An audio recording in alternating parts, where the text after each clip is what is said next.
অনেকে আছে ভাই, আমার তো 3 বছর 5 বছর অপেক্ষা করা সম্ভব না, ইভেন 3 মাস অপেক্ষা করা সম্ভব না। আমি কিনবো আর বিক্রি করব, লাভ হলো লস হলো সেটা পরের ব্যাপার। আমার কিনতে ভালো লাগে আর বিক্রি করতে ভালো লাগে, তাদের জন্য শর্ট টার্ম।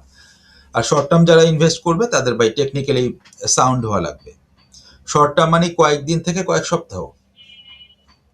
আর এখানে ব্যবসা নয়, ব্যবসা বোঝার দরকার নাই, এখানে চার্ট বুঝতে হবে, ভলিউম বুঝতে হবে, আর মানুষের আবেগটা কাজ করছে কিনা ওই পার্টিকুলার স্টক নিয়ে সেটা বুঝতে হবে। তো শর্ট টার্ম স্টক সিলেকশনের ক্ষেত্রেও কিছু রুলস আছে। একটা হচ্ছে হাই ভলিউম হওয়া লাগবে স্টকটাতে, যে স্টকটা শর্ট টার্মে আমরা ট্রেড করব।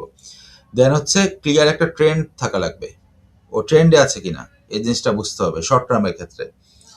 আরেকটা হচ্ছে স্ট্রিক্টলি স্টপ লস ফলো করতে হবে কেউ যদি শর্ট টার্ম ইনভেস্টমেন্ট করতে চায় বা শর্ট টার্ম ট্রেড করতে চায়।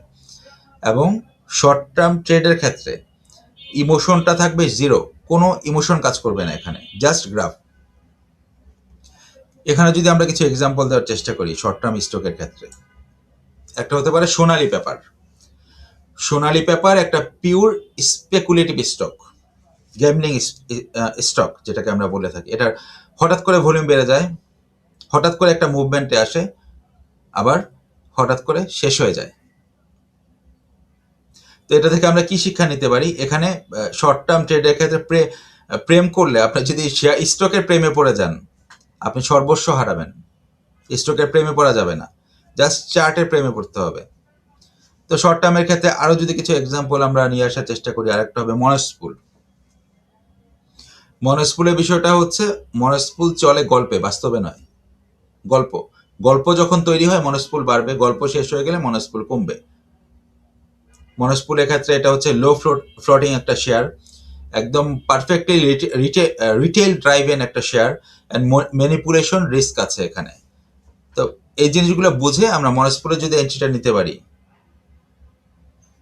দেন আমরা প্রফিট পাবো। আর শর্ট টার্মের ক্ষেত্রে যেটা তো বললামই, আমাদের গ্রাফ বুঝতে হবে, টেকনিক্যালি সাউন্ড হওয়া লাগবে, এখানে কোনোভাবে ইমোশন কাজ করা যাবে না, পার্টিকুলার ওই স্টকের প্রেমে পড়া যাবে না।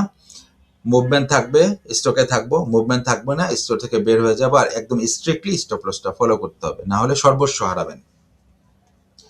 তো আমরা যদি একটা ফাইনাল ভার্ডিক্ট ক্রিয়েট করার চেষ্টা করি, লং টার্মের ক্ষেত্রে আমাদের সময়সীমা হবে 3 থেকে 5 বছর, যেখানে ঝুঁকিটা হবে একেবারেই কম, কোনো ঝুঁকি নাই। এক্সাম্পল তো আমরা দিলামই, মেরিকো, স্কয়ার ফার্মা, আরো অনেক এক্সাম্পল দেওয়ার মতো আছে, আপনারা খুঁজে বের করে নেবেন। আর মিড টার্মের ক্ষেত্রে সময়সীমা হবে